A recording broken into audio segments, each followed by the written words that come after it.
1 year ago at this time, Lorehaven went all digital. New articles every month, new podcasts on Tuesdays, new reviews on Fridays, plus news updates and other resources to help Christian fans explore fantastical stories for God's glory. Today, we are exploring which stories made the biggest impact on you and catch up with the authors of those stories who react to your reactions. Welcome back to Fantastical Truth, the podcast from Lorehaven.com, where we explore fantastical stories for God's glory and apply the meanings of these fantasy, science fiction, and beyond to the real world that our author, Jesus, calls us to serve. I'm E. Stephen Burnett. I'm the publisher of Lorehaven, as well as the co-author of a nonfiction book about fiction called The Pop Culture Parent. And I'm Zackary Russell, and we are coming to you live from 2022, or as many people call it, 2022, the sequel. And this is episode 94. What top 10 Lorehaven stories did fans favor in 2021? So which of us still has Christmas decorations posted throughout the house? We do. Yeah. In fact, Same. We're having a late virtual Christmas with one of our relatives that we couldn't see over Christmas because of sickness. Actually, not COVID sickness, just the normal kind. So we said, until we open the last round of presents, the tree is staying up. I think it's the Episcopalians or the Anglicans or whomever handles these sorts of things. I think my headcanon is that they have declared an extended edition for Epiphany. As we mentioned in our last episode, the 12th day of Christmas. Yes, the original inspiration for that song would have been this past Thursday, January the 6th, which is the 12th day of Christmas, the celebration of Christ's nativity. Let's just say that goes on for another week or so, especially if your house has been affected not by Christmas decorations, but by a certain disease that's still going on. Christ may have come, but there's still some cleanup to do in terms of the plagues and pestilences that are going on in our groaning world. You know, I've never understood why the Epiphany Day or Day of Epiphany, whatever it's called, is after Christmas, because it's about the wise men discovering the star, right? So I believe so. Yeah, I need to get educated about this because I've been hearing a lot of talk about it this year. Of course, it coincides with another political thing we won't go into. So, hey, it's great to talk about Epiphany Day instead for that day.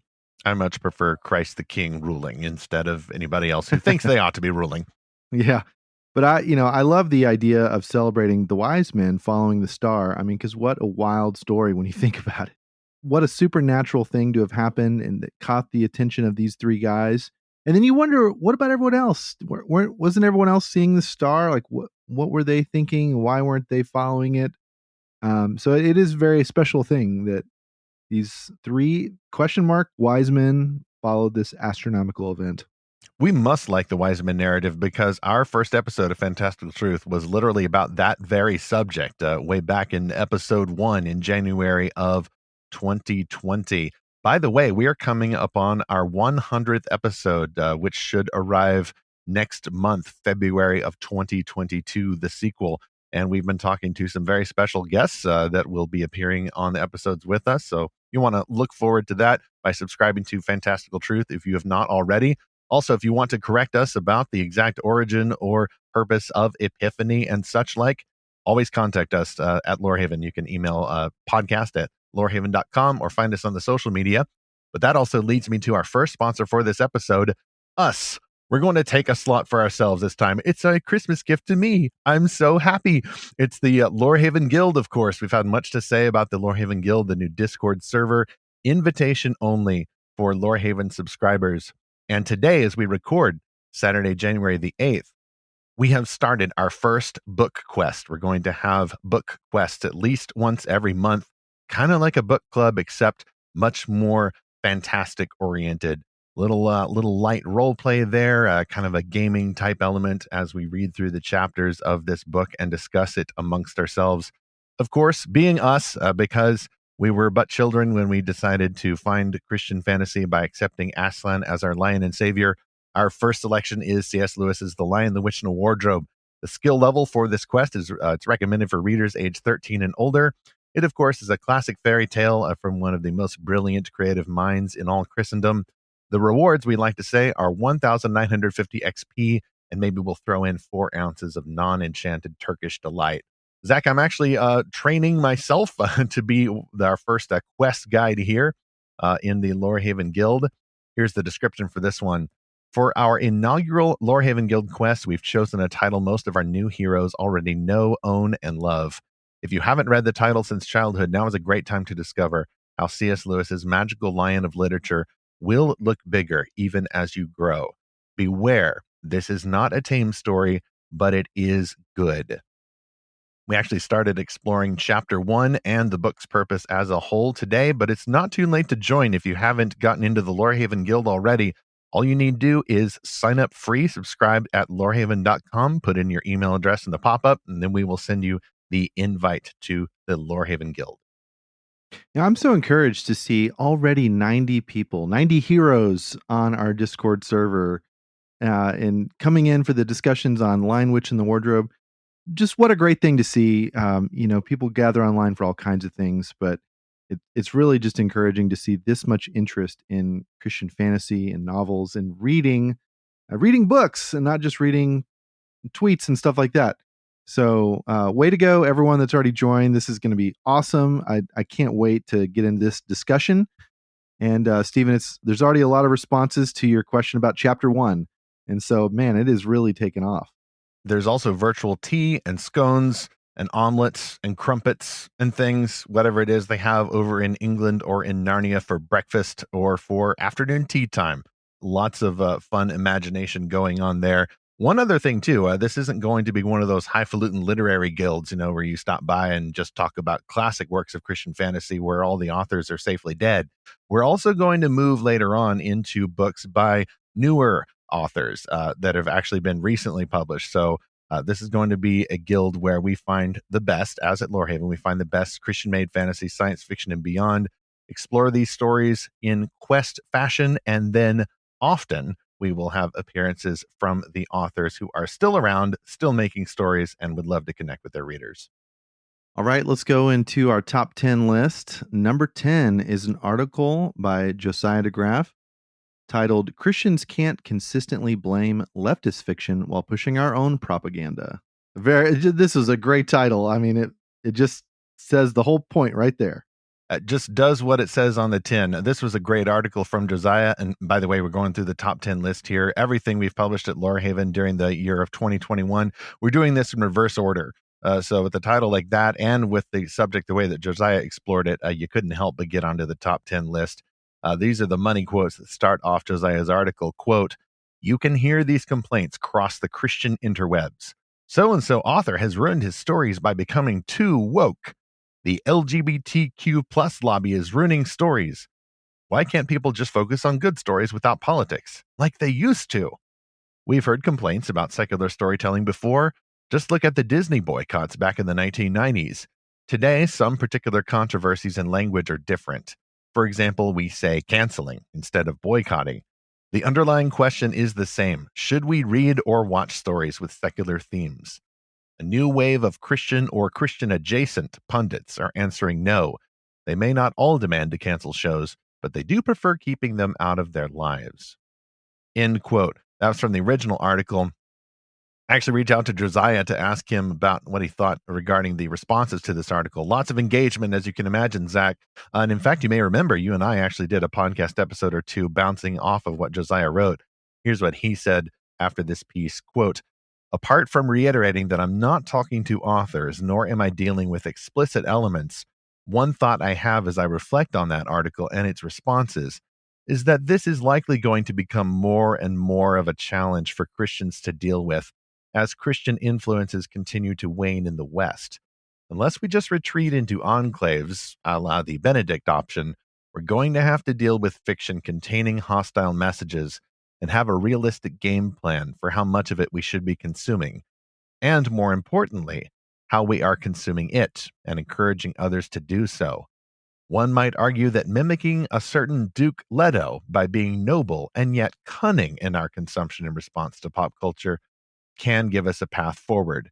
End quote. He's referring there to his next couple of articles, actually his last two of 2021. Also, great series about the hero of Dune.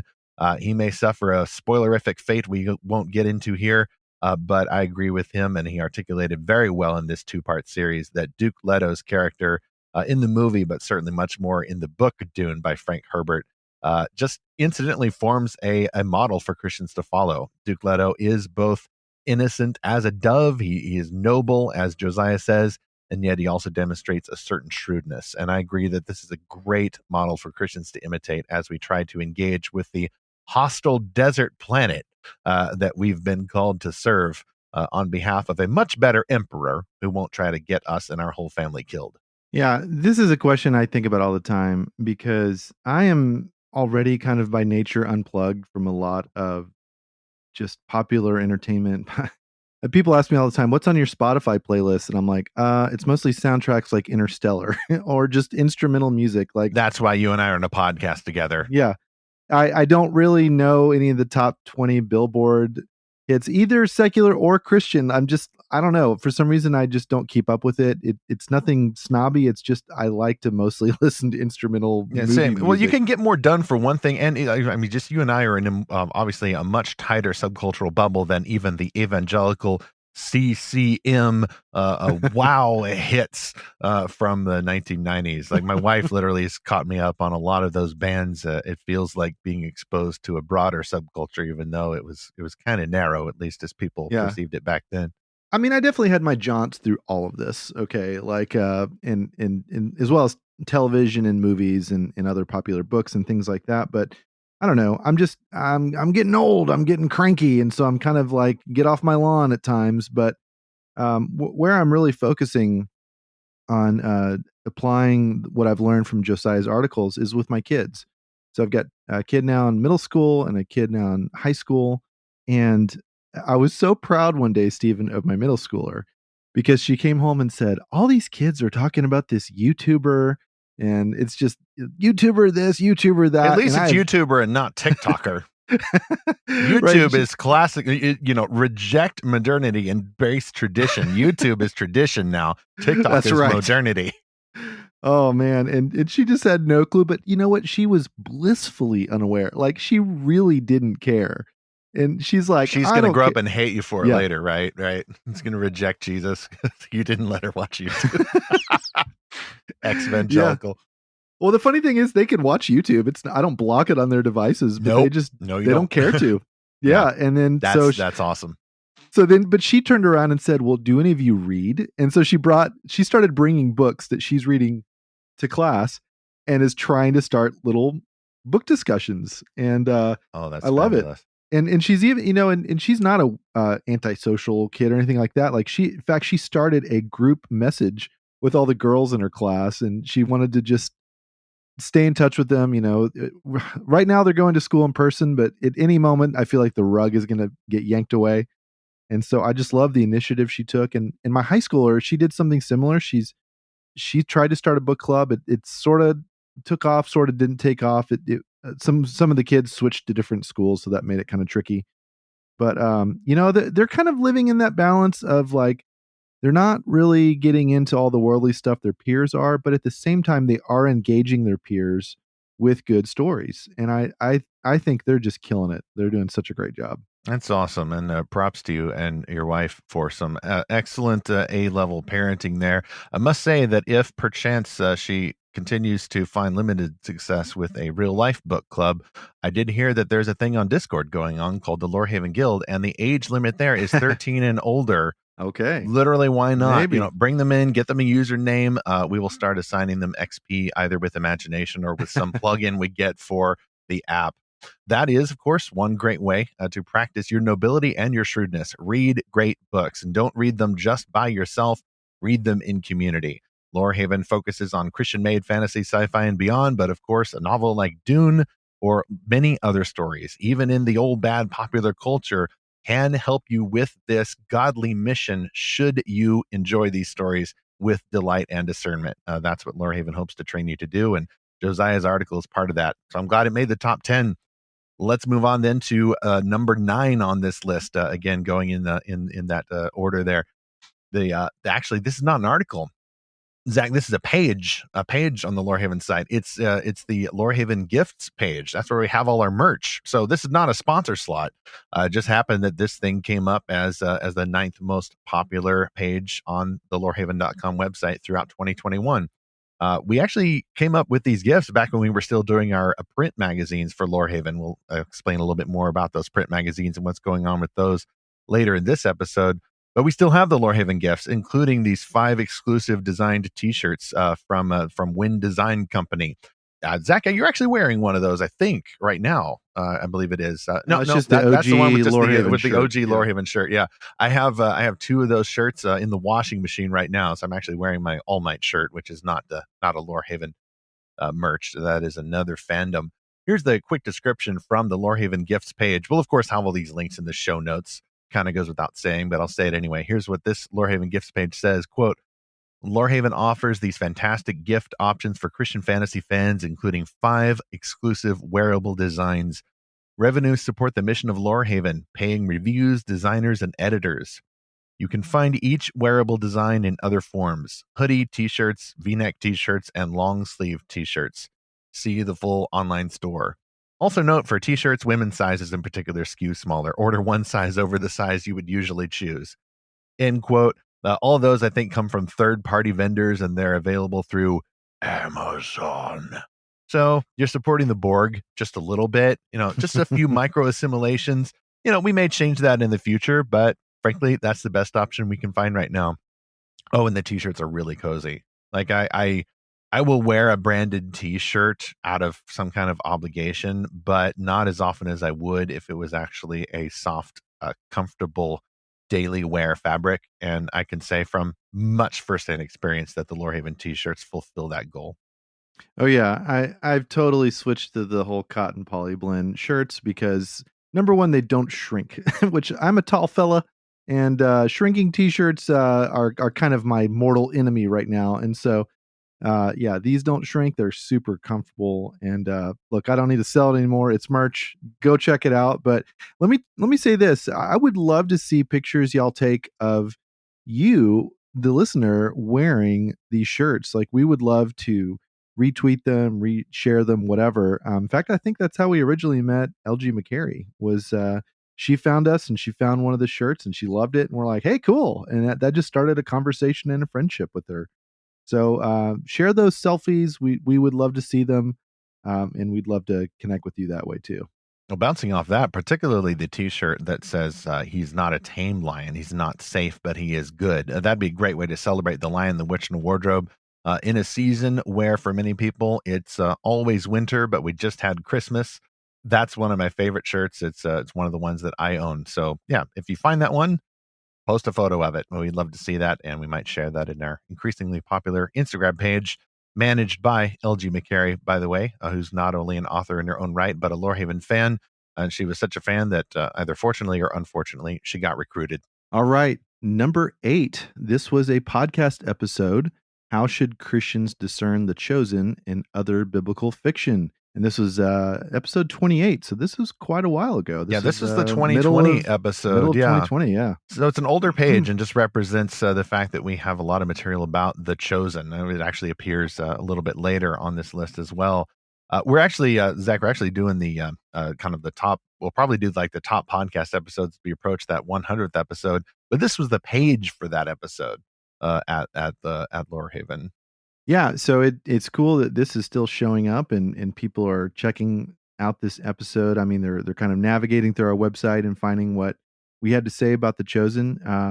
Our family loves The Chosen. We've watched it a lot. In fact, the season 2 just released on iTunes, and so I snatched that up, and so now we can watch it anytime we want. I mean, the app is great where you can watch it for free.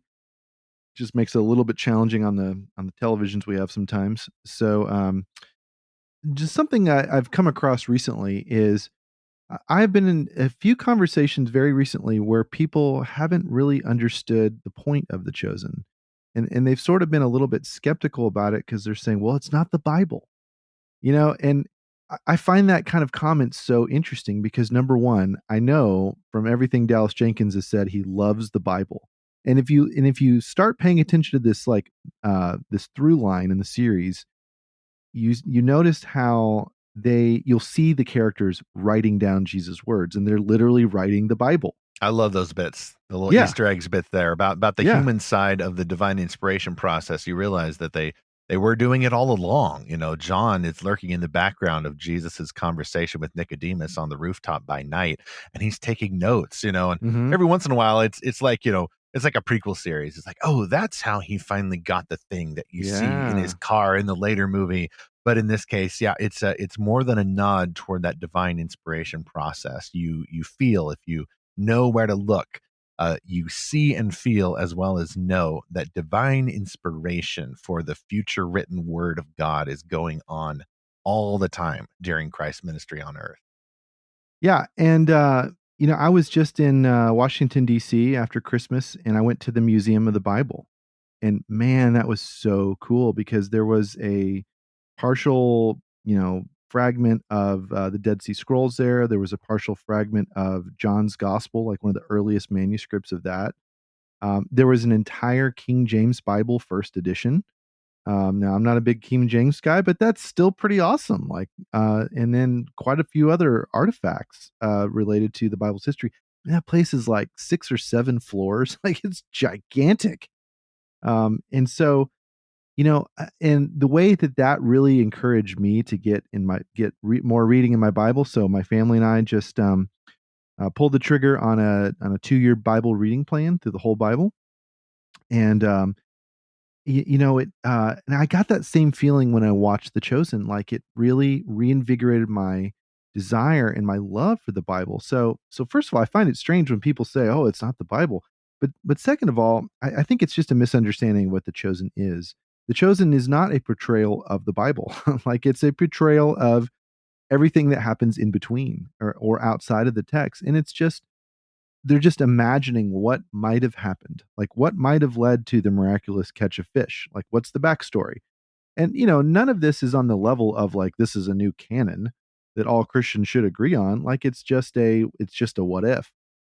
And I think the hesitation I found in some recent conversations towards the series, I think it comes out of that cautiousness of seeing how the Bible is getting twisted a lot in society and redefined. And man, you don't have to go very far on social media to find this. And so I think that there is a good instinct there that, hey, we don't want to put words in God's mouth. We don't want to change the Bible. We don't want to twist the scriptures. But I will absolutely defend The Chosen, and they're not doing that. And so you just have to understand what it is they are doing, and then it really becomes a wonderful thing to enjoy together. I agree with that. And creator showrunner Dallas Jenkins, at his best, is not only helping put together a great show on its own merit, but one thing I've very much appreciated about the marketing for the show is Jenkins and others are not just sitting back going, well, if you get it, you get it. And if you don't, then here's the door. They're also telling the story at the same time about The Chosen, not just, oh, this is so special. Here's the behind the scenes, here's the actors, here's how we strive for authenticity. They are making efforts to educate their fans and educate their critics or the skeptical about what the show is, what its purpose is, how it's different from the scripture, all of that stuff. He is empathizing with the skeptics and empathizing with fans who have questions. And I don't think I've ever seen him or the support for the show throw out those skepticisms with, well, you obviously just don't get it. You guess you can't be in the fandom. And that's just the kind of approach that I think Christian creatives need to have. If someone is of good faith, but they're uncertain about the purpose or nature of the genre or the story, don't throw them out. Don't be a legalist about it. Help them to understand. And in this case, it really is about understanding not just the point of The Chosen or a multi-season series about the lives of Christ followers and seeing Jesus through their eyes. It's also about them understanding the purpose of biblical fiction in the first place. And we'll actually get to that in just a little bit here with number 6 on this list. Yeah, I jumped ahead a little bit there, but well, The Chosen yeah. is okay. So is it fantastical fiction? Like, well, Mhm. no more than any other biblical fiction. We're not writing a lot of articles at Lorehaven about Ben-Hur, but I still view it as a cousin genre because you are Mhm. going back into this time of miracles and God's more overt work in the world, this absolute climax of the biblical gospel narrative with Jesus as the hero and the hero, capital H, on the scene. It can't help but be fantastical, almost as much as a story with spaceships or dragons or spaceships with dragons. Yeah. Watch out for those because not only will they shoot lasers at you, they will breathe fire. But how does that work in outer space? I don't know. I don't know. Just breathe fire for very short times, if at all. Which doesn't naturally lead to number 7 on this top 10 Lorehaven stories list that fans favored in 2021. This actually is Zackary Russell's article. I think this may have been the first one of the year, Zach. You did a story, actually a series called "Let's Terraform the Internet." Kind of starting a little nostalgic here, but then segueing into a more general applied philosophy of how people are supposed to not to look back on the internet, man, why couldn't it be more like that? But also look at some of the technologies today and how those are changing our personal cultures, us as individuals, our families, and the world. Here's the quote from your first article: "Marvel with me at the internet's origin story." Quote, "Once upon a time, we had fun going to the internet. It was a magical world in a far off place full of wonders. But then giants invaded and took over the land, wielding powerful algorithms. Cybernetic zombies spawned and assimilated people into ever-growing factions and armies. Now our once beautiful digital realm has the hallmarks of a hellish battlefield. Even worse, the barrier between our world and this newly polluted cyber world weakened and tore. The giants and zombies threaten to consume everything else we love." End quote. It's actually a very positive series. That's very positive toward technology. It's a regular Thomas Kincaid world of zombies and cyber armies. It's been such a strange thing in my lifetime to see the internet go from something everyone loved to check out, or maybe it was a little intimidating, or maybe it was a little geeky, but it was kind of like, it is otherwise harmless, to now this like battlefield. And people talk about the toxic side of internet or fandom or social media or whatever. And it just really got me thinking, like, what exactly has changed, and what are the dynamics going on right now that make this so just a tragic experience for a lot of people. I recently ran across an article by Megan Basham, if that's how you say her name, from the Daily Wire, and she wrote about the this whole incident with Dave Chappelle and Patton Oswalt, where they were friends, and then Patton Oswalt posted a photo of them together, and then he got all this hate mail, and so he basically disowned Dave Chappelle. And I won't go into all the details of that, but what Megan focuses on is that this is like a cult that Patton Oswalt is in. That he is in a very dysfunctional relationship with these people, sending him hate, not just hate mail, but basically instructions about what he should do. And a lot of these people are just randos on the internet. Like, these aren't like other friends or mutual friends. They're like, hey, you should, stay away from this Dave guy, like blah, blah, blah. It's just these random people with very strong and, vitriolic opinions. And she makes this quote at the end: "Because the greatest tragedy of cults is and always has been how they fracture real community in exchange for counterfeits." And I totally agreed with this. And I said, this is exactly what this whole metaverse thing is going to create. It's going to create an entirely counterfeit community, because once you identify with these online avatars, like your own or whether it's other people, and that becomes your primary source of identity, it's just going to decay and just disrupt the normal kinds of relationships we have. And so, but again, I started thinking, well, it wasn't that way in the early days of the internet. Like, the internet was so fun. It was a novelty, for one thing. Yeah, because it was an extension of friendships. It wasn't the basis of relationships. And I think that's the biggest thing that's changed. Or when I say it's the basis of relationships, it's often the basis of things that people hate about the world. And that's how they're using the internet. Now, by contrast, what we're doing with the Lorehaven Guild, it's exactly what I'd hoped for when I wrote these articles, is that we would once again use the internet in fun ways and in positive ways, where we are trying to build a positive community and not just, use it as a weapon against other people. I would not be surprised if this series and our conversations about it figured ever so subtly into the guild's origin story. Because if I think about it, maybe I'm retconning my own perspective here. But when I think about it, I remember, my best experience with the internet was probably with the fan forums back in the early 2000s and even the late 90s. Starting off with there was actually a Left Behind series fan forum hosted by the publisher Tyndale House, and then there is a non-official fan forum called Narnia Web that started up, especially after they announced that Walden Media was going to develop the first book into a movie.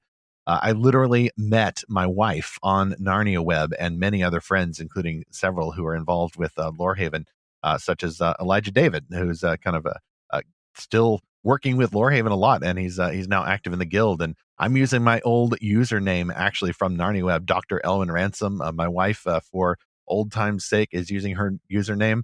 So we're kind of hearkening back, not just trying to recapture the glory days, but trying to get the best glories from those days and translate them into the 21st century. The not aptly named platform Discord is a great way to do that. Like, it's the one thing I don't like about it is the name. Yeah, We don't right. want Discord here. There's enough of that on the internet. So maybe the makers of this app, had their tongues put into their cheeks in naming the app, because we're only a week old, having opened the Lorehaven Guild to free Lorehaven subscribers. But so far, we haven't had a lot of Discord. Of course, we also have a multi-point code of honor that applies to everyone in the guild, and the Lorehaven Sacred Scrolls faith statement that applies to everyone leading the guild. So that may help turn Discord into some semblance of virtual unity. I think it's the origin story of Discord that actually makes it a great platform because it was built around gaming. Like, it's built around people having fun together and enjoying an activity. It's not just built around arguing with strangers on the internet. It has a purpose. But the other thing too is that our guild has limits. You mentioned the code of honor, and a lot of that is based on our sacred scrolls, like basically our faith statement and our code of conduct. And I think it's having those limits, not only just the focus of the Discord server, which is we're focusing on books as readers, but we also have these limits about how we're going to talk to one another and what the purpose of this community is. It's those limits that actually make a thing stronger. I think it's the unlimited nature sometimes of the metaverse or social media that make it so that just lead to all this trouble. Um, because there is some, I'm reading this now in Andy Crouch's book Culture Making. And he makes this point that it's the order and the limits of creation that actually make things stronger. And in your own creativity, it's like you need those things. So yeah, I'm really optimistic about where this is headed. Yeah, Lewis himself, obviously the author of The Lion, the Witch, and Wardrobe, shared his creative process in creating that, and we actually had a whole Fantastical Truth episode about that. The exact number escapes me now, but he was talking about, the absolute freedom of having these images, boiling in a pot, the infatuation with the creativity, but it doesn't go anywhere until you give it form. That is limits, the limits of a genre, the limits of a story, the limits of a person with a name and a place, and the limits of continuity. Like, that's what makes the story. And by contrast, I see, this cult-like thinking that is defying the limits of the body and defying the limits of culture, the good limits, the good fences that people have put up. They're always trying to break the limits just for the lulls, or because they're trying to heal from some kind of trauma, or both. And it's Gnostic, man.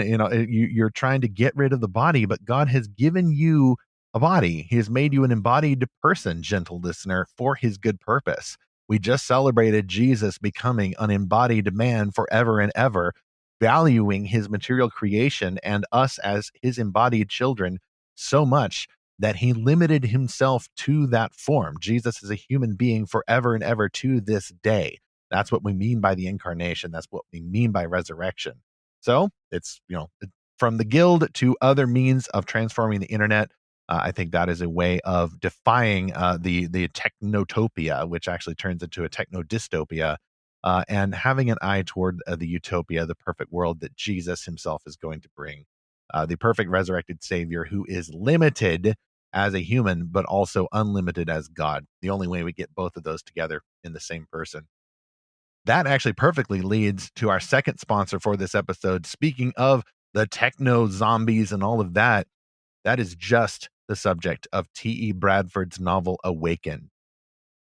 Here is the back cover from Awakened. What if your worst enemy was your only hope? What if saving your life meant destroying your beliefs? How far would you go to survive? Manufactured Anodic Commandos, or MACs, were designed for battle. Most people believe sending robotic soldiers into combat is better than risking human lives. But Kara has seen what happens when unfeeling, soulless automatons decide who lives and who dies. Machines don't care whether the enemy is holding a rake instead of a gun, or that a 6-year-old girl watches from a bedroom window. All they know is what they were programmed for: destruction. When Kara finds herself wounded and defenseless in the middle of a battle zone, she has no choice but to use the only weapon she can find: a disabled MAC. Without him, she won't make it out alive. With him, she might come out a different person. Will hate destroy her, or will the natural love of a creator for its creation open her eyes to a truth that changes everything? Get the complete description, the cover, and the purchase link in our show notes for episode 94, as well as at lorehaven.com/podcast sponsored. What a perfectly placed sponsor there, talking about digital armies, and now we're talking about digital armies in the fiction world. All right, well, let's go to number 6, and this was an article that you wrote, Stephen. Behold the fantastic purposes of the chosen and other great biblical fiction. And I'm going to go ahead and quote you here. You wrote this, quote, Christians are feeling inspired, confused, fearful, delighted, and challenged because of one biblical fiction TV series, The Chosen. However, the idea of biblical fiction also raises many questions among Christians. For example, I've seen many questions in the Chosen fan forums that are now growing in popularity since the series started gaining fans around Easter 2020. After fans read biblical fiction books or watch biblical fiction films, they ask, what type of story is this? How does it differ from Scripture? Should these differences cause us alarm?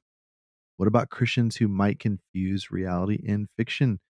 End quote. And so, Stephen, those are great points. Now, I'm curious, how did you answer those? How did responses to this article give you some answers? So this was part one of a ultimately 5-part series that I called Discerning Biblical Fiction. It proved quite popular, especially part one, which got shared in 1 or 2 of the Chosen fan forums. I think it helped more people than it confused.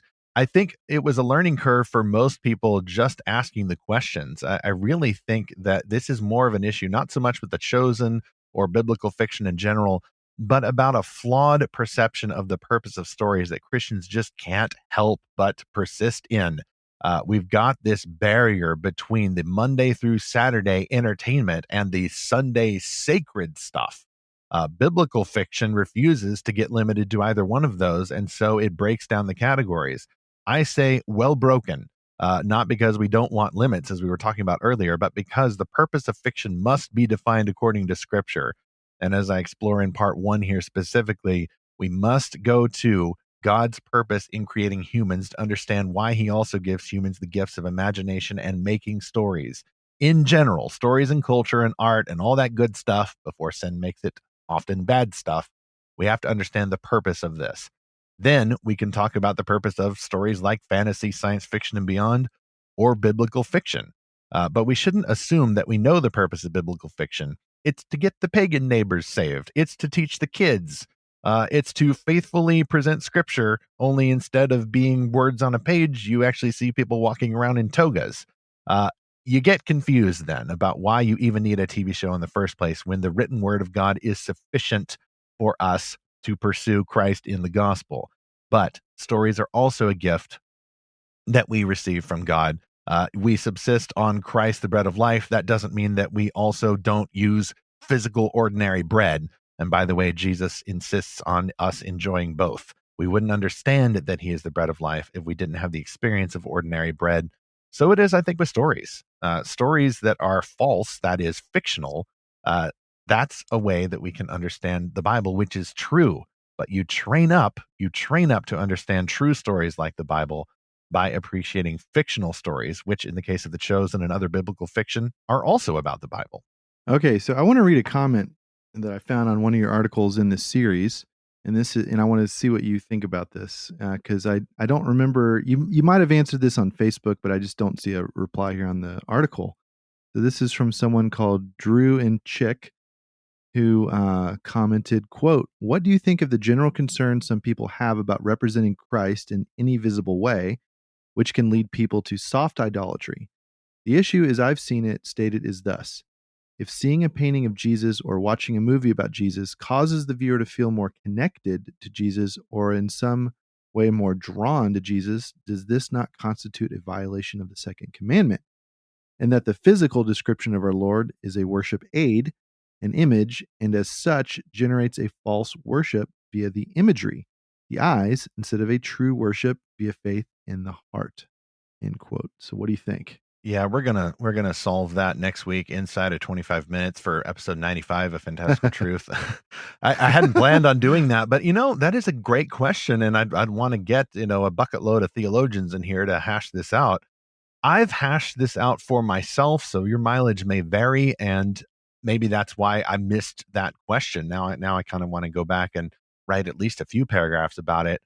I can say personally that I myself do not come from a tradition of icons, a tradition that could confuse what some people say is the respect or love they feel for Jesus as, what do we want to say here, Zach? Not mediated, but mitigated, like aided in some way by an icon. I'm trying to steel man my position here and not open up the discussion too widely.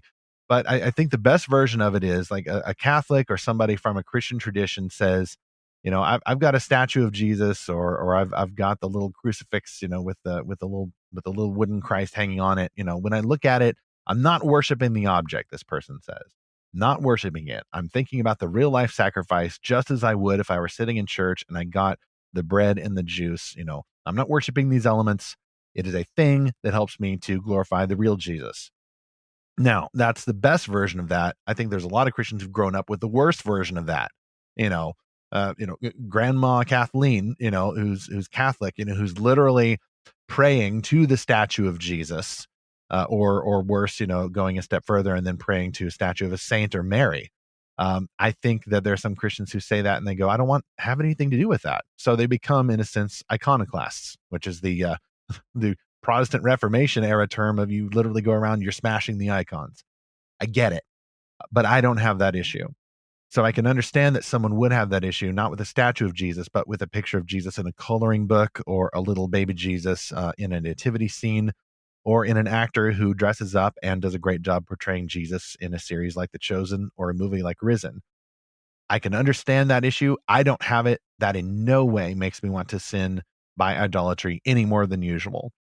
Whether that's a second commandment violation, I would say it is not automatically a second commandment violation, because at the time of the 10 commandments, God is saying, you do not make an image to worship that image instead of me. I cannot be seen. You cannot see my face. God wants to get it through to his people that he is holy. He cannot be looked at. And I would add there, unless.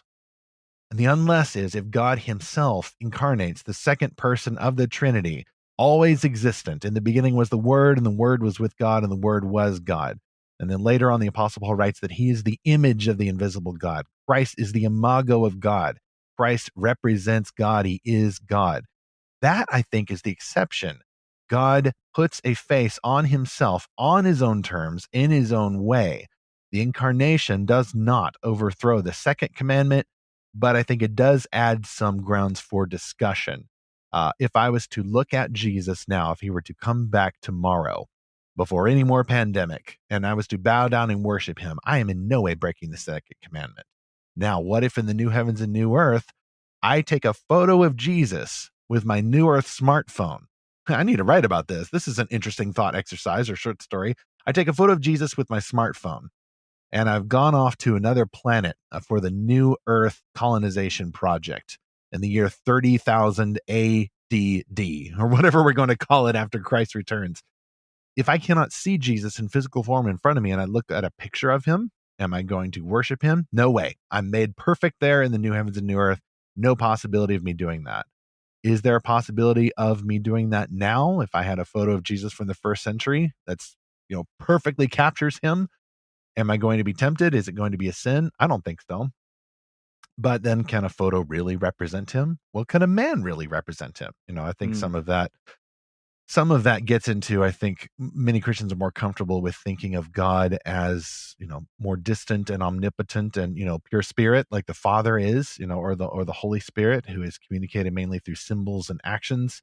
I need to end here because it could get far afield. Yeah. The short answer it doesn't bother me to see somebody dress up and portray Christ, because I know it's not him. It's not a picture. It's not a statue. It doesn't have that stigma to me. If it does for you, don't watch the show. I don't want you to sin any more than usual, and I don't think the makers of The Chosen would want you to sin any more than usual. I noticed a thing in myself whenever I would watch these behind the scenes things with the actor that plays Jesus.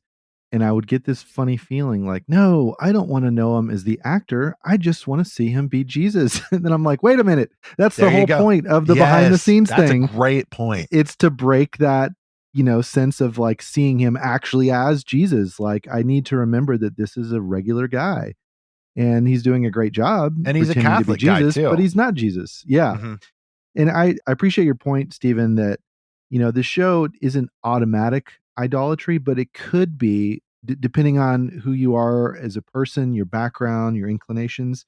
I think there's some very obvious ways it could become idolatry. Like if you're watching it and you hit pause when you see Jesus and then you pray to the the image on the screen or on your app or whatever, or if you print out images from the show and you pray to those. I mean, that would be very obvious. But I keep going back to what Drew and Chick asked: is this soft idolatry? And I think you've answered that pretty well, Stephen, that, first of all, we have to remember that God incarnated himself. So he put himself in the form of a physical man.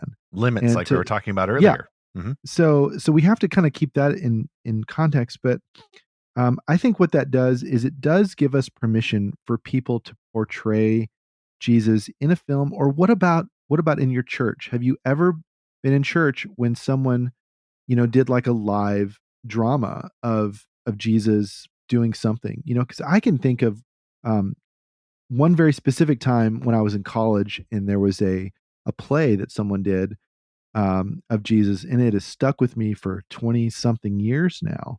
But I don't think that led to idolatry at all. And you could even take it a step further. What about someone doing a dramatic reading of Jesus' words, or even just reading them out loud? Like, am I using that person as a worship aid? I don't think so.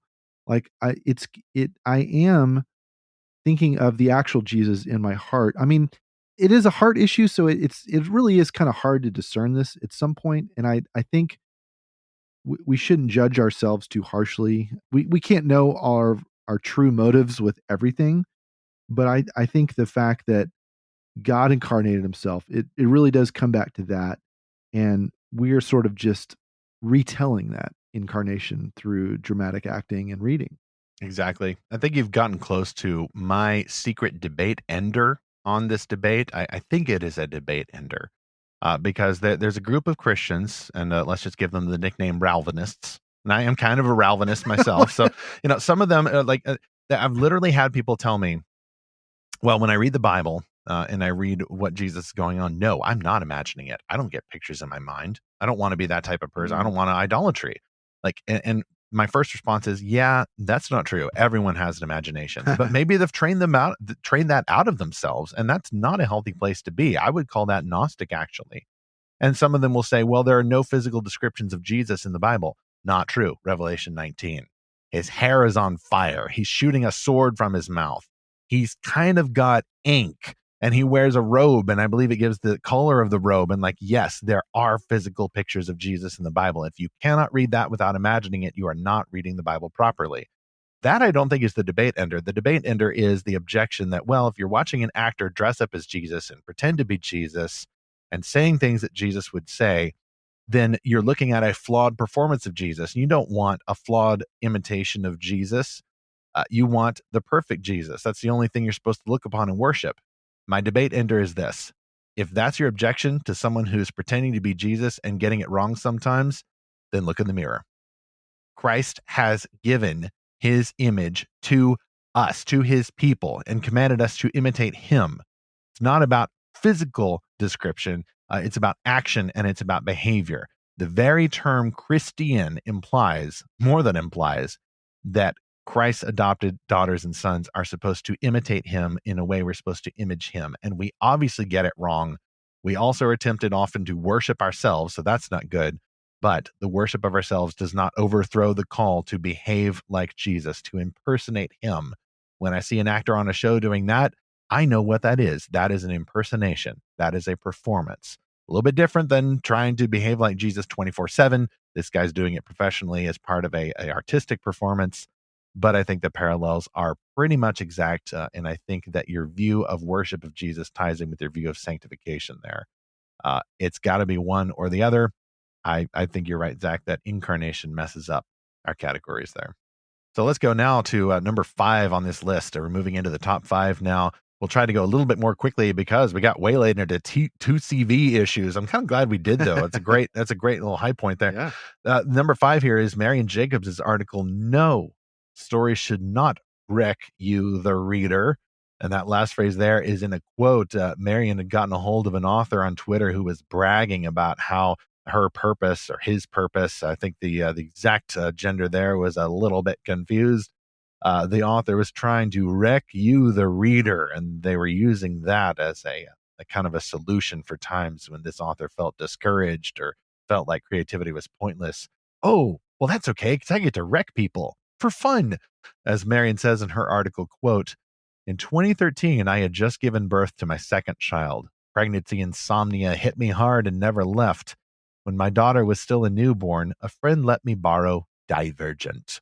Before long, I was completely engrossed. I read day and night when I was up nursing the baby. And in those wee hours of the morning, pages turned, my mind raced, and I got even less sleep. My anxiety already bordered on PTSD after my husband and I suffered a near-fatal car accident, and now it soared to new heights. So after reading the first 2 books in the series, I stopped. Divergent's sexual content and teen angst already violated my personal standards, but I had to stop reading for another reason. Regardless of the author's intent, the books seemed to be written to hurt me by making me even more anxious. End quote. We're going to put that link in the show notes as well as the link to her sequel. We ended up grouping those as a 2-part series called Stories Can Help Us Heal. We weren't able to get in touch with Marion to get any updated thoughts from her, but we did have her on Fantastical Truth soon after part 2 released at Lorehaven.com. Part 2 was called Yes, Stories Should Help Heal You, the Reader. Here's what she said in that piece, quote, I made it clear I believe authors may not know the harm their stories cause. Authors can wield tension in good ways for the reader's good, or in bad ways against a reader's good. My own readers responded differently to that piece. Some agreed, others thought I was criticizing all books with high-running tension or dark themes. Because of this misunderstanding, I have spent the last several months reassessing how to better communicate this idea. We can't simply jump into heated discussion about story tension. First, we need to go back a few thousand years and scrutinize the story of one man whose life held more tension than we will ever face. Job. End quote. I think, of course, going back to see how the Bible handles such narrative tension is a great place to start. You know, Stephen, this article really informed something I'm going through recently, which is my hopeful angst while watching the Wheel of Time adaptation, which we're going to talk about in an episode later. But there was a comment from the showrunner that almost mirrored this original comment that Marion was talking about. And I'm trying to find it. I may not be able to pull it up. But basically, the showrunner was asked about these characters that have been killed off in the show. And he made a comment like, oh, yes, I hope to torture you and I hope to, wreck you with so all these character deaths. Trope. Tired of that showrunner trope. Ugh. Yeah. And I'm just like, but why? Like, why is that good? Like, why do you delight in, making people upset? Like, and then even Zach, weirder, it's just a joke. It's just a joke. Yeah. Can't you take a joke? And then even weirder was the people cheering that on, like, "Oh yeah, that was amazing," and I'm so in tears, and I'm just, I'm destroyed. I'm like, taking aside the fact that the show breaks canon, which is what Shane and I are going to get into later. Why do you want to experience that? It's just bizarre to me. So I really liked all of what Marion had to say about this topic. Yeah, definitely read those two articles. I actually view this as not only an annoying trope, and that kind of nod towards grimdark and even nihilism, however you pronounce it. But I think for the Christian, this is a kind of simulated blasphemy. We do not live in a world where people die and then we're just torn up and tortured. And by the way, our glibness, when even we say things like that as fans, kind of gives away the game. We're all just play acting here. We're not actually tortured. Or if we are, we're enjoying it. And then you get into some really dark stuff. You don't want to find pleasure in pain. God has given us a world in which we must go through pain, yes, but in order to get to ultimate happiness in, the King Jesus we were talking about earlier, the one who puts an end to the groaning earth and transforms the planet to be his personal kingdom. That's the happy end that we're looking for. That is the realism that we're looking for. And yeah, maybe there's a little common grace in the idea of finding hope in death and suffering and torture, but not in the thing itself. We are not Gnostics. We do not deny the body. We do not deny that these things are terrible. And by the way, I think people who pretend that they're celebrating the deaths of characters and delighting in how bad they feel about being tortured and all that, they give away the game. There are some things that are too serious for them to be glib about as well. Why don't we just take that seriously? I would much rather just get rid of these cliches, and get rid of the hall pass that we give the showrunners to act like it's okay to joke about making readers or fans feel bad, because some people really do take this seriously. They feel bad, and I don't think it's great to egg that on, even if you're trying to get clicks or hits or views or copies sold or whatever. Yeah. I just think that this attitude of showrunners or authors, it's sort of the Loki instinct of just the Trickster God, I that's tricked true. you. Yeah, And yeah. so I've just come to recognize it for what it is, and it's a disordered impulse to want to jerk people around like that. I don't know. There's something really unhealthy about it, and there's something unhealthy about a fan wanting that experience. It's just I don't know. It's very glib, like you said. But let's move on to that's all I want to say about that. Let's move on to number 4 in this list. This was a page, and oddly enough, it was the page to download back issues of Lorehaven magazine. And from the new about page on our website, it says, "quote Does Lorehaven offer a print magazine? When we started Lorehaven in 2018, we offered a quarterly print magazine. Free subscribers could download PDF copies or purchase print copies from a third-party vendor. We showcase these products at homeschool and writers' conferences. Then everything changed when the 2020 and beyond pandemic lockdowns attacked. In 2021, we shifted away from quarterly print issues and moved to a monthly all digital model. Anyone can still subscribe to updates, yet anyone can read our articles, news, reviews, and other content. We feel this open access approach is the best way to grow interest in excellent Christian made fantastical novels. You can find our 12 magazines, including 9 PDF versions, archived here." And we will include that link in the show notes. Yeah, we I think that was the best decision. The PDFs kind of make these stories, which we want to see grow more popular, the good ones anyway. It kind of effectively makes those even further into a niche interest. And I still love the work that we did with the print issues. I've got 9 of those actively printed out, gracing my shelves at home, and many hundreds of those copies found their way to happy readers, especially at events like Realm Makers or some of the homeschool conferences we were able to attend since the year 2019. But when everything changed, when the Fire Nation, or rather when the lockdowns attacked, that's kind of insurmountable. I was talking in our last episode, Zack, the one where you were off recovering from the conference. I was talking about that. Similarly, we had to kind of effectively do a seasonal closure for speculative faith, just because the volunteer base dried up. Like everybody has to go work extra hard at their day job, or Travis or somebody, has to get deployed or whatever it is he's doing, taking care of his family and doing his job as unto the Lord. We can only work with the resources we're given. And in that case, it seemed like providentially, God may have been saying, yeah, let's not do the print issues right now. We got other stuff going on. And now, of course, we're nearing the 100th episode of the podcast, which has been a fantastic way to grow our reach and build interest in these stories. And we've just opened the guild as well, which is a more immediate way to connect with people. And yet you can still find those PDF copies at lorehaven.com. We'll include that link in the show notes. Yeah, we did 12 issues from 2018 to the end of 2020 in that more magazine format, but we were only able to print out 9 of those. So kind of unfinished business there, but of course, all the content is available not only in PDF form, but in individual articles. That includes all of my editor's notes, all of the articles, interviews we did with authors, and then every single review that we've made. Now, I think plural hundreds of those going back to early 2018. It's funny that this was the number 4 most clicked page this whole last year because I've kind of like this is a little inside baseball, y'all, but like I've kind of poked at Steven like, hey, maybe we should take that off the menu bar because like I've thought about it. I have. It's a couple years old now, so maybe it's time to move on. But I mean, you're right. I totally agree with you. Those were really beautifully produced magazine issues, but it's I think it speaks to.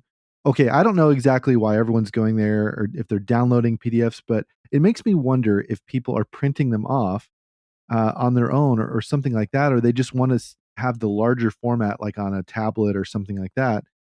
And if that's what's happening, I mean, it makes sense because we've all kind of been digitaled out the last couple years, and I think it's nice to have something tangible, or at least something in a longer format than just what you see on your phone screen or something like that.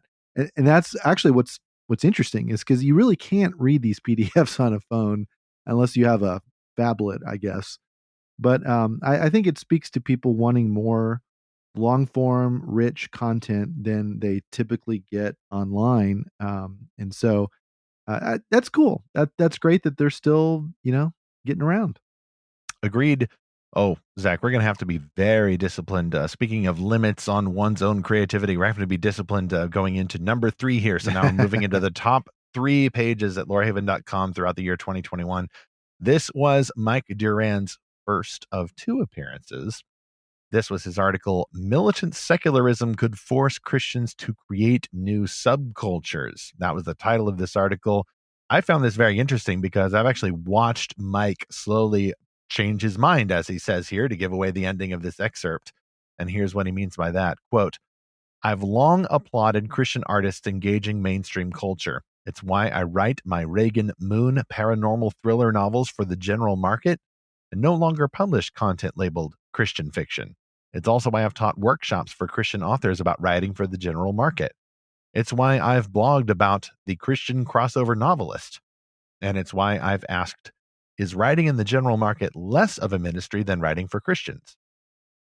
But as much as I'm an advocate for Christian influencers in secular circles, I've lately found myself wondering if it isn't, in fact, time for a new Christian subculture. Or to put it another way, a tactical withdrawal. So what caused me to change my mind? Let me explain. End quote. I'm not going to explain. I'm going to let him explain. Get that link in the show notes. I'm going to end it on a cliffhanger here on purpose. I, of course, as Lorehaven publisher, had a hand in editing this piece, and Mike and I have had a lot of great conversations about this. Of course, he kind of gives away the answer there a little bit in the title. Militant secularism could force Christians to create new subcultures. I think it's a fascinating topic to explore, and Zach and I have certainly explored it on the podcast when we were talking with Esther O'Reilly, the code name for Bethel McGrew, who agrees with us that there is sometimes a time for tactical withdrawal, especially some of you Christian creators out there. If you're going on about how we don't need Christian blah, blah, blah, we just need Christians in the secular market doing blah, blah, blah. That's last year's hand-me-down rhetoric. I think that works. If it did in a previous iteration of this culture, it will decreasingly work now. Get with the times. I think you're on the wrong side of this popular cultural history. That doesn't mean we withdraw and go into our caves and our bubbles. Like, no, we don't like that anymore than we should. But it does mean that we must be wise and strategic. Going back to number 10 there, like Duke Leto, Joshua DeGraff says, we must be noble and loving to our neighbors, and yet also shrewd as serpents. I find myself of 2 minds about this sometimes because speaking of Dune, what I loved about Dune was how in the book and sort of in the movie, you've got this character, Hawat, that's always quoting the Bible. And it's sort of like a future version of the Bible that's probably been changed in some ways. But it's still interesting to see that in a general market sci-fi. And so I love finding things like that. I would love to create something like that or whatever. But at the same time, it is like you mentioned, it's this militant secularism that is putting a lot of pressure on us to kind of rethink our strategy. And I'd like to offer an analogy for what I see happening. A few months ago, there was this really explosive post in my neighborhood Facebook group where a neighbor complained about someone writing a Bible verse in chalk on the sidewalk in front of their house. And so this neighbor said, why would someone write this? Was it about the Levite and his concubine? The concubine getting cut up into 12 bits and sent to each Right. of the tribes of Israel in Judges 19? So that was the first question that people asked this neighbor, like, well, what did it say? And it was basically like, oh no, it was Proverbs 3, 5, and 6. Gosh, wait, give me a second because I don't want to butcher it. You'd think I'd have this memorized because it was one of the first verses. Well, I have the had Levite and his memorized. concubine verse memorized. I just don't want to bless I don't know our what audience. to think about that. In the original King James. I may want to keep this part in because that is just so funny. So it was Proverbs 3, 5, and 6, which you as the listener probably have memorized. I thought I had it memorized, but then I started to recite it and I needed to look it up. It says, trust in the Lord with all your heart and do not rely on your own understanding. In all your ways acknowledge him and he will make your path straight. I think I've memorized it. There. I just realized, yes. Yeah, kind of a portmanteau of translations there. Yeah. By the way, a little inside baseball about my head. I'm trying to read and memorize in the CSB now because it's what we've given our kids, and I always flub it because I can't think in CSB anymore. We're all going to have, at least all American evangelicals are going to have a little NIV in there, whether we like it or not. You catch it in the air. Yeah. So, okay, when that neighbor quoted that verse, well, this was the verse. Everyone was like, oh, there were a lot of people like, oh, I can't believe that. How dare someone write the Bible on the sidewalk and intimidate you with that? And I kind of looked at this like, really? Like people are intimidated by this? And so I asked the neighbor, it's not Mein Kampf, you guys. Was it? Yeah. Wow. I was like, was it written? Okay. Which direction was it written? Was it written facing your house or was it written facing people walk on the sidewalk? And they said, well, it was written in the sidewalk direction. So it was written for people walking by. And so my response was, well, I don't think it was like an attack on you in any way, or it wasn't even about you. It was about people walking by. And they said, okay, well, maybe so, but why did they have to write it in front of my house? And I'm like, this is the most like get off my lawn thing I've ever read. And it's just crazy. But what was really crazy, Stephen, was how out of control this thread got. Man, there were people really like bashing Christianity, the Bible, Christians, the church, blah, blah, blah, blah, blah, taking out all their angst of whatever they've gone through in their life. And finally, the moderators had to shut it down. And yeah, that is the militant secularism that Mike is talking about. That there are people that are just, man, they're vehement about their animosity towards Christians, the Bible, and Christ. And so I think it is worth considering sometimes that, gosh, I can't get away from this term. Like we need to create a safe space for Christians, but that's not really safe, not safe, but good. There we go. I'm hawking our T-shirts again in our Lion the Witch and Wardrobe book quest. Not safe. That was the problem with our previous iterations of the subculture. We wanted to make it safe. That is not a biblical concept. That is an alien term. But good. God is good. He, like Aslan, the picture of Christ, is not safe, but he is good. He's not tame, but he is good. Yeah. Now, I obviously, I'm in the business of evangelism and missions. And so I think we absolutely need to go out in the world and preach the gospel and have outposts. I think really what Mike has gotten me to think about is how much we need to build up our home base because, the strength of your outreach is only as strong as the strength of your inreach and your foundation. And so, I think this is a call to really beef up the church with better culture. Not just good teaching, good worship, like good music. We've done all that, but we need a stronger culture from which to disciple ourselves, our families, new converts, and really give them that foundation before they go out in the world. And I think we've perhaps neglected that. And so when we think of Christian culture, we think, oh, it's so cheesy and it's all this garbage and all this kitschy kind of stuff. Well, that's the reason why we need more and better Christian subculture. That is no longer even the dominant variety of Christian subculture. Again, I think sometimes our pictures are stuck in the past. Yes, the cheesy t-shirts are still around.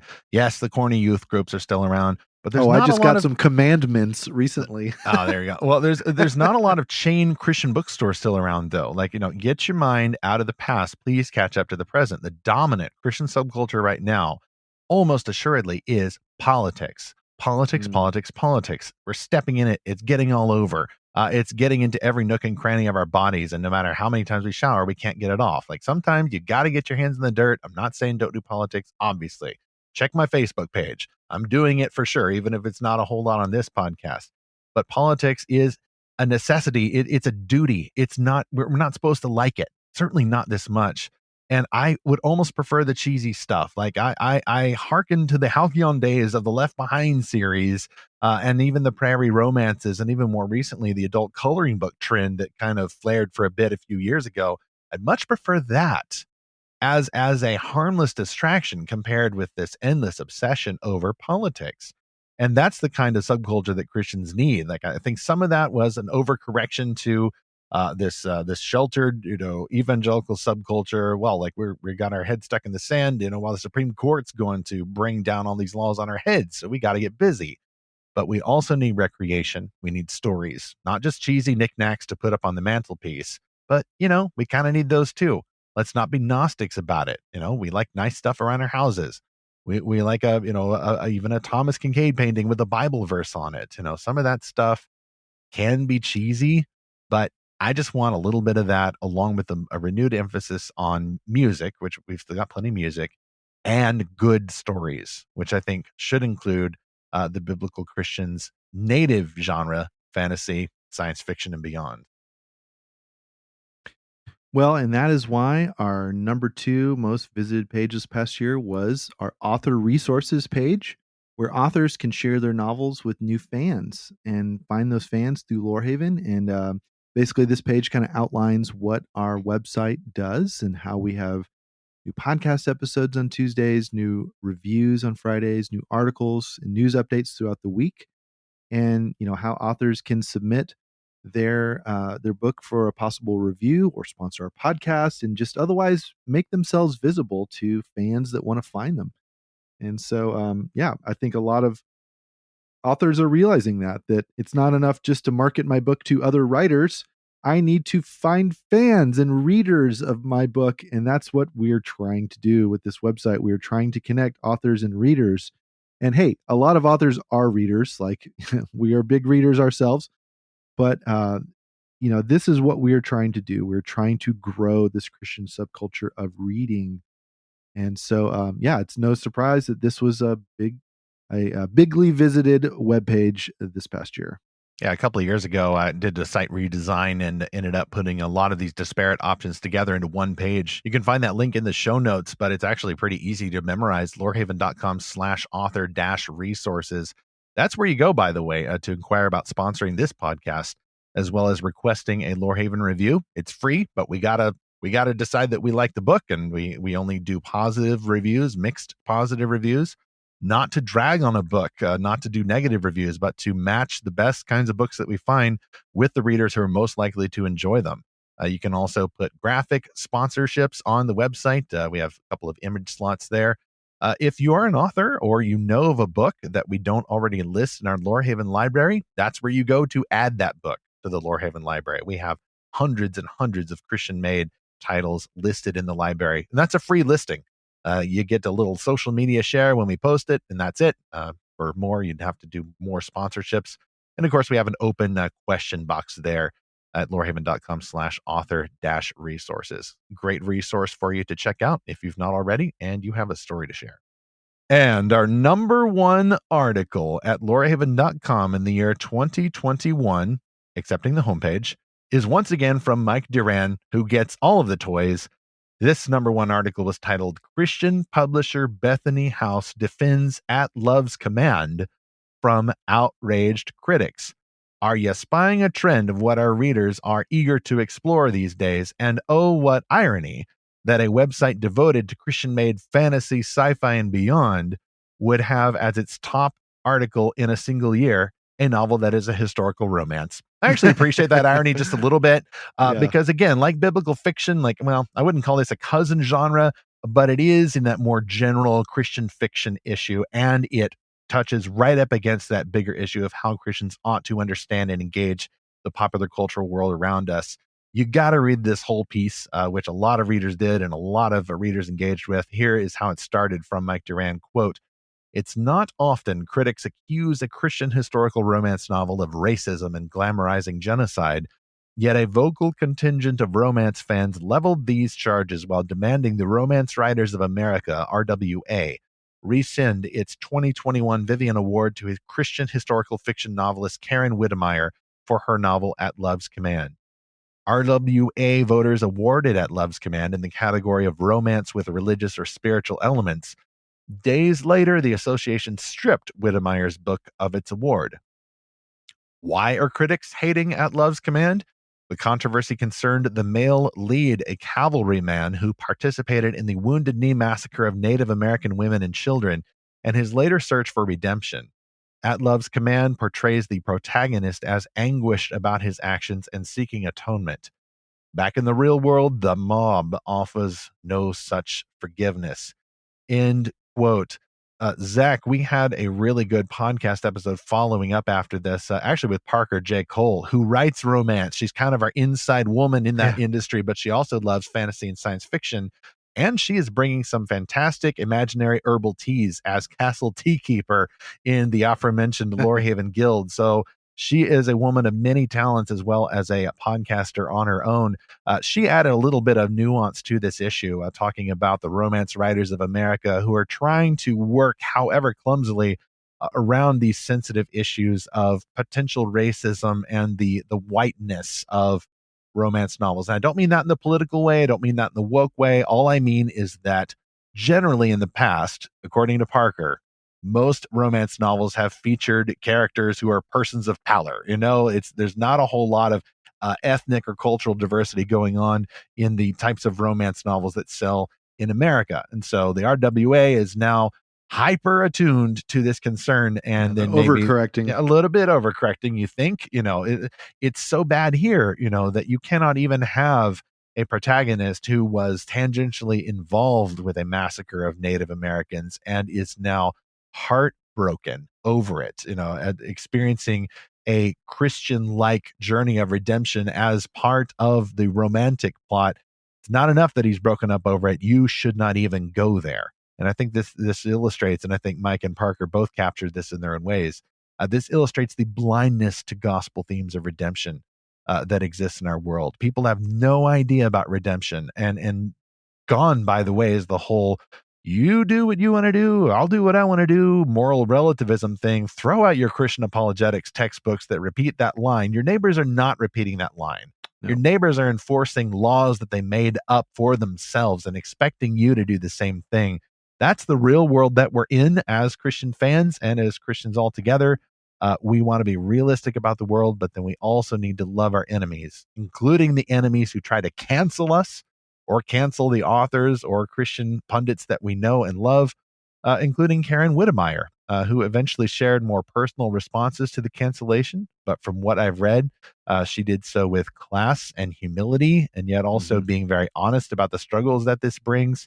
We're going to stay on top of issues like this. Since then, we've seen examples of other Christian agents and authors who have been canceled just by trying to engage with the general market. That could eventually come to more Christian-oriented publishers as well, and we want to be ready for that and engage those issues with sensitivity. Mike got to engage this one here, and then we'll link to that in the show notes, as well as our podcast episode following up with our guest, Parker J. Cole. Yeah, my main comment about this article is that I think it gave a lot of people hope that even though there was this cancellation of this award, the publisher of this book stood behind the author and said, we're not going to unpublish this book. We're not Yeah. going to denounce this author and, feed her to the mob and give her up as a sacrificial lamb to appease their anger. Yeah. Props to Bethany House there. Yes. Yeah. That was very classy of them to respond the way they did. And, they stood up for her. And so I think that is what a lot of people have been hungry for. They've just been hungry for courage because it was really, really clear that so many of the people attacking this book had not read it. Parker, even Parker, when she came on our episode, she'd only gotten to about the halfway point when we recorded. But she was like, it's really clear that this book is not glorifying genocide. Like anyone that says that has not read it. And anyone who is complaining about it that has read it is obviously not a Christian or not applying the gospel to their lives if they claim to be a Christian. And so, just a total miss on the gospel and from the critics. And so, Bethany House saw right through that and said, this is not simply an attack on a story or an author or a book. This is an attack on the gospel. And we're going to stand for the gospel. We're not going to be ashamed of how the gospel can redeem the most horrible people. That is the entire point of Christianity, in fact. And you look at some of the heroes in Christianity. I mean, the whole time I'm thinking of the Apostle Paul, who was there when the first Christian was martyred, Stephen, and he made sure other Christians got martyred before he converted to Christianity. So, props again to Bethany House and to Mike for writing this and bringing it to our attention. And, I hope that really encouraged people that read this article that, yes, you can stand up to people that try to cancel you. And more importantly, you can stand up for the gospel. And that's the most important point. Amen times top 10 to all of that. We'll look forward to seeing what the new year will bring. I hope a little bit more understanding of redemption and maybe a little bit more education about the purpose of stories. This literally reminds me of, God bless them, the ignorant evangelical who reads a story and then gets mad that someone lied to their parents. Even if the next 18 chapters is about someone learning a lesson, don't lie to your parents. You can't apply that kind of ethic to the Bible when you read it, although some atheists and or evangelicals do. Oh no, there was genocide in here. Like, oh no, somebody did a bad thing. Like, that is such a strange and bizarre and ultimately inhuman way to read a story. That is not the purpose of fiction. Fiction is supposed to simulate reality, and reality includes bad stuff as well as the happy stuff. If you're expecting just the happy stuff you agree with in a story, you are opposed to fiction. You want propaganda. In that case, you may as well just ignore fiction altogether and just listen to your politics. Once again, got the politics threatening to overwhelm everything. I think that is antithetical not only to the gospel, but to a holistic Christian understanding of art and storytelling in the first place. That leads me to our surprise bonus top 11 entry into this top 10 list. The actual top result, the top page most viewed by Lorehaven readers in 2021 was, of course, the homepage, lorehaven.com. It's .com. It is .com. Yes, exactly. Recently got a little bit of a facelift. I adjusted the motto a little bit, just kind of added the word fantastical in there, made things a little bit more consistent from a branding perspective, adjusted the menu a little bit, although obviously still leaving the magazine tab on there. Really want to put the guild tab up there, but we'll see how that goes. The menu's getting a little too crowded if we do that. This is the slightly adjusted Lorehaven mission statement. Lorehaven helps Christian fans explore fantastical stories for Christ's glory, fantasy, science fiction, and beyond. Articles, the library, reviews, podcasts, gifts, and the Lorehaven Guild community help fans discern and enjoy the best Christian-made fantastical stories, applying their meanings to the real world Jesus Christ calls us to serve. Subscribe free to get any updates you choose and to access the Lorehaven Guild. All those links at the very top of our show notes for this episode. You can also find us on the various social media. Just look for Lorehaven at Facebook, Instagram, and Twitter, or email us with any of your thoughts about any of these many topics in the top 10 list. Just email podcast@lorehaven.com. All right, so let's go to the comm station. And instead of reading emails today, we are going to give shout outs to people that joined the guild. So when Catherine Jones Payne jumped in, Discord adds these little automatic things that someone named Buckland now noticed, which says, here's some pizza, Catherine, or something like that. And Well, it says, welcome, Buckland Hobbit. We hope you brought pizza. And then Yeah. the automatic rotation also asked Catherine, welcome, Catherine About Jones pizza. Payne. We hope you Yeah. brought pizza. So Discord's hungry. Yeah, and so I think you asked Steven, like, why does it keep recommending pizza? And Catherine replied, because it knows I'll bring pizza with pineapple as God intended. Oh boy, did that light a fire. And Discord. so, yep, Titular Discord. yeah, very, very, friendly banter. But, you and someone named Captain Crip Drayson replied, that's heresy. And I replied with the Elrond quote, like, cast it into the fire. And just perfectly, Catherine posted the gif of Isildur saying no. Well, I'm glad to see my favorite heresy quote there is General Zod from Man of Steel saying, yes, heresy, played by Matthew Shannon, and the captain there. I'm the doctor, he's the captain. We've got all these honorific titles here, or honorary titles. He adds what is it? What is the GIF, whichever, of it's like the animated screen with all of the mech soldiers swarming in front of it, and there's just on the screen just blinking heresy. I don't even know what show that's from. It doesn't look like anime. It looks more like like an American animation that's trying to be like anime. But anyway, Discord does allow gifts. Please post them not for Discord, but for Unity. Wait, what's the antonym of Discord? Positive chord? I don't know. But Unicord. I don't know. What? Accord. Yeah, there you go. Yeah. Yes. No, see, that's the lame Christian knockoff for Discord is Accord. Once Discord gets overrun by the woke bots and starts canceling people, then we'll need the wholesome Christian alternative, and it'll be called Accord TM, and then we'll get sued by the Honda Corporation. Oh man. By the way, I was watching. We actually opened the guild doors, sent out the invites and everything on New Year's Day morning, January 1st, Saturday. And I was watching the castle gates, sitting there, sipping my latte in my monk robes, because my alter ego in the Discord is that I am actually the Most High Reverend Father of the Holy Order of the Spoiler-Free Monastery, reopened after a long hiatus from its original Narnia web days before the Lion, the Witch, and Wardrobe movie released. I'm watching the doors, and in walks a chap called Dr. Dave. Again, another doctor. We have a very intelligent populace of heroes at the guild. He's the first civilian to enter the guild on New Year's Day. And man, this guy was just so happy to be there. It was just, he just livened the place up, even when it was just him.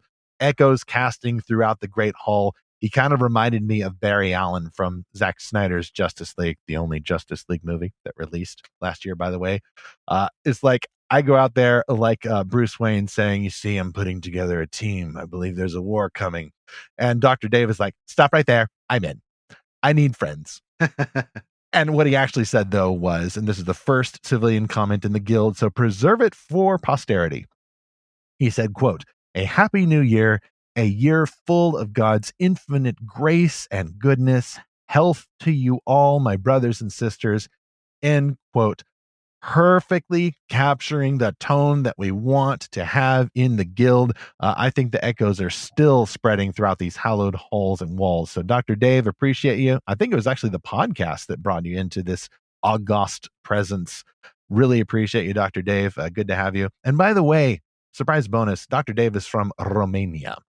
So he has personally helped to kill some vampires that are wandering through his backyard, sleeping in their native soil. And we appreciate your service not only to the guild, but for the cause of righteousness as an adjunct member of the Crew of Light there in Romania, helping take care of the undead. And what a cool thing that we can talk to someone from Romania. Again, just hearkening back to remember when the internet was fun. That was always the coolest thing, was to realize you're talking to someone from around the world, and that that should never get old. That we get to do that. So. Thanks, Dr. Dave, for joining. And thank you, our listener. If you're a part of Discord, and if you're not, what are you waiting for? Jump on in and join us for the book quest of Lion, Witch, and the Wardrobe. Already in progress. Not too late to join. Just subscribe free. Lorehaven.com. We'll send you the invite link. It'll be great. That's the positive side of fandom.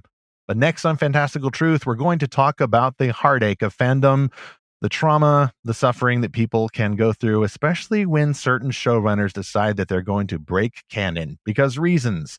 Zack, we're doing it. We're doing it. If we can get all of our scheduling done in time, we're going to talk about Wheel of Time, the TV show, the books, and the differences between them. Amazon, of course, over the Christmas holiday season, just concluded their season 1 for Wheel of Time, and they really want you to watch it and like it. Every time I went to Amazon to get anything, they're telling me, go watch Wheel of Time, go watch Wheel of Time. And I, like the Isildur gif, said no. Not just because it's bad, apparently. Most fans don't like it, but because I'm just not familiar with the fandom. But you are, and you just watched the show, and I know you really wanted to like it. But you and our recent guest, Shane Morris, you're big Robert Jordan fans of the books, but the show is another matter. Together, you guys are going to explore how Christians can best respond when secular showrunners break canon and break fans' hearts. Meanwhile, whether you're in the Lorehaven Guild, keeping track of Lorehaven articles, news, reviews, podcasts, any of that, we are grateful to you. We, like Dr. Dave, want to wish you a happy new year and the best of health in God's grace. Do stay healthy out there, but in any downtime you have from disease or whatever, find some great stories. We'd love to help you find great stories, particularly at Lorehaven, the best Christian-made fantasy, science fiction, and beyond that we can find, and help you explore these fantastical stories for God's glory as we continue to seek and find His fantastical truth.